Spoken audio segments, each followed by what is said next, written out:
This may look like a typical Rubbermaid stock tank, but in fact it's not. It's going to become the breeding ground for 6 axolotls, better known as swamp chickens. And today we're going to be setting this up into a breeding pond for these axolotls, adding substrate, plants, and making it the perfect habitat for these axolotls.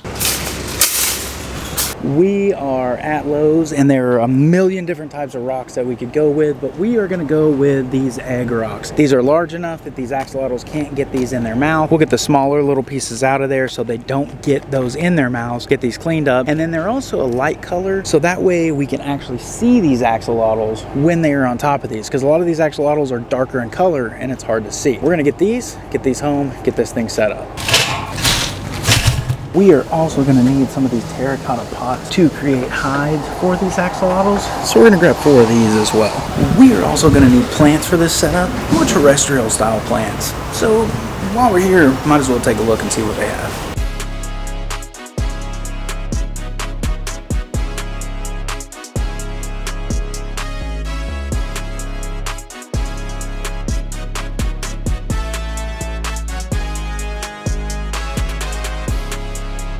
And I think we figured it out. We're just gonna go with one of these really long, viney, golden pothos. These things do great underwater and they're already really long, which is perfect. All right, guys, well, I have this black plastic tub set up in my bathtub and it's full of water that needs to be dechlorinated and we need to put some filtration in here. This is gonna be the temporary housing for these brand new axolotls that are coming in today while we set up this new pond.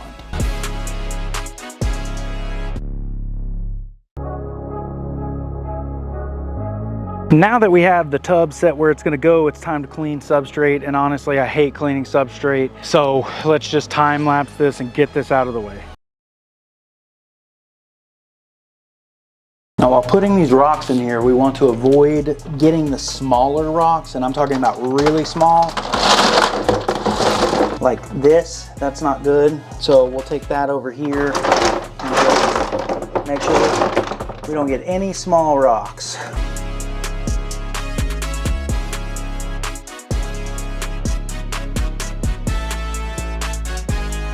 Well, now that we have all of our substrate in here, it's time to go ahead and fill this thing with water. And just so you know, there's a light on this setup right now, just so we can see while we film. This light will be removed because, in case you didn't know, axolotls are pretty much blind and they absolutely hate light. So the only light that will be in this is the ambient light around, but there will be plenty of hides when we're done with this for all of these axolotls to hide. And now, pour some water.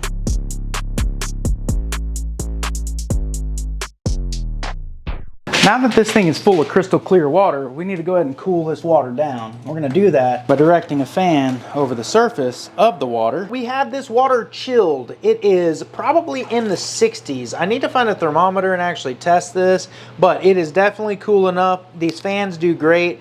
And when we get aeration into this and bubbles are hitting the surface of the water, it'll actually cool even faster, but right now it is perfect to put axolotls inside of here. When filling this up, I added a couple of rocks in here. We're gonna add some plants and things too, but before we do anything, we need to dechlorinate this. We are gonna add some filtration from another axolotl setup. This is an articulating sponge filter. I actually sell these on my website at freshwaterscrub.com if you guys wanna pick one of these up. You can use the code axolotl for 10% off your order. Now that everything's been dechlorinated, we have some beneficial bacteria in here. We're gonna go ahead and add our plants next. Because of the cold of the water and the fact that you can't use a lot of light, there are very few plants that we're going to be able to use in here. So what we're going to use are a lot of anubias, to be honest with you. So let's go get those out of our pond outside. So we're coming out here to the garage ponds, which you guys haven't seen this pond yet, and it'll be actually in an upcoming video, so I'm going to blur this out. But this is where we're getting our plants today for this axolotl setup. We are going to start with this piece of driftwood with an anubias attached to it. We're going to grab this free floating anubias Anubias here. We're gonna grab this piece of driftwood that we took out of Brenton's tank when we scaped it. This also has a lot of beneficial bacteria on it, which will be good. I also have these banana plants, which I'm not sure how these are gonna do in the cold water with no light, but we're gonna take 2 of these because I have tons and throw those in there and see how they do. Well, let's start with just throwing that Anubias in there, and we're gonna go ahead and place our Anubias driftwood. We'll just stick it right up under there. Throw that Anubias in there. That actually has a weight on it. We have our big, huge piece of driftwood. I'm actually gonna sit this kind of like right here, maybe. Get it back over here. We're gonna mess around with that and just see how it looks. And also I had a bunch of hornwort in here. I'm gonna throw that in there and just see how that does. And finally, our little banana plants. Those are the ones I'm most worried about. I have a feeling those are gonna die pretty quick. We're actually gonna move this driftwood over here just so it's not up out of the water. Perfect. With all that in here, now we need to create some hides for all of these axolotls. We're gonna do that with some clay pots. So we have our clay pot hides, and we're just gonna take these and put these right in here.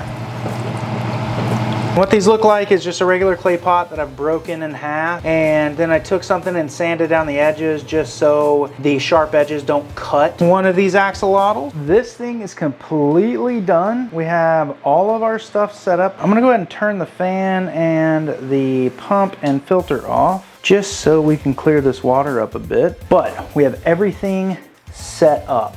We have a hide inside of a pot over here with this big piece of driftwood and the Anubias. We have our sponge filter and some rocks. Down there you can see those banana plants, which we hope do okay. We have another hide inside of a pot, some more big rocks, more hides, more Anubias, some hornwort, but this thing is looking really good. So the only thing we have left to do now, guys, is we need to go and we need to introduce you to these axolotls. So let's go check these things out. So all of our axolotls are in here, and I'm actually going to acclimate these guys inside of this little tub just so it can stay within the temperature and water parameters that we already have set inside of this little temporary setup. And we're going to catch these one by one. We're going to put these in here. And we should have a total of 6. Here are all of our axolotls, 6 in total. We have 1 albino. We have this guy right here who almost looks melanistic, but I'm not sure yet. I'm gonna have to look at this one a little closer under some light. And then we have a wild color, and then 3 more wild colors over here. This black one right here is definitely by far the biggest. The albino is by far the smallest. We are gonna get these guys in here, and then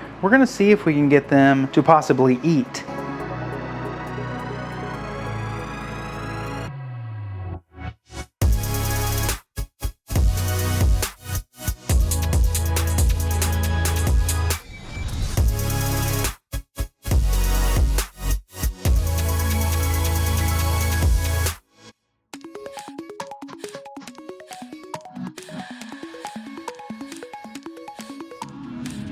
All right, well, it's been 24 hours since we put these axolotls in here, and we just want to take a quick look around and see what's going on. As you can see, we have 1, 2, 3, 4, 5, and where is the 6th one? And number 6. So they are all doing well. Everything looks good in this setup. We have all of our hides that we set up with these terracotta pots, all the rock structures and the plants that are in here that look really good. Now we have one more plant that we need to add to this. If you ever need a good plant that will root in just water with no substrate, a pothos is a great option. You're not gonna get all of the dirt out of there. You just want enough where it doesn't dirty up your water, but that looks really good. Now we have this root ball completely, well, not completely, but somewhat cleaned off. We're gonna put this inside of an aquatic plant basket that will allow these roots to kind of grow through it and such. And it really doesn't need full submersion. The roots will find the water. So it can kind of sit in here like this if we want it to. And I think I'm gonna push it back over around this way since it's kind of empty over here. And you can see some of the dirt coming off. I got most of that dirt off. I'm gonna take some of these clips and start pulling these vines that are kind of grown already out and away from the plant itself. We're gonna start wrapping these kind of around this setup. This will also help keep the plant in place. Well guys, this thing is finally done. We have all of our plants and everything in here. Now granted, this big pothos over here did have some dirt in the root system that has gotten in here, but the filtration will take care of that very soon. But for now, it's done. Everything looks good. The axolotls are doing fantastic. And well, let's just get underwater and take a final look at this thing, and I'll keep you guys updated in future videos on what's going on with our new axolotl breeding setup.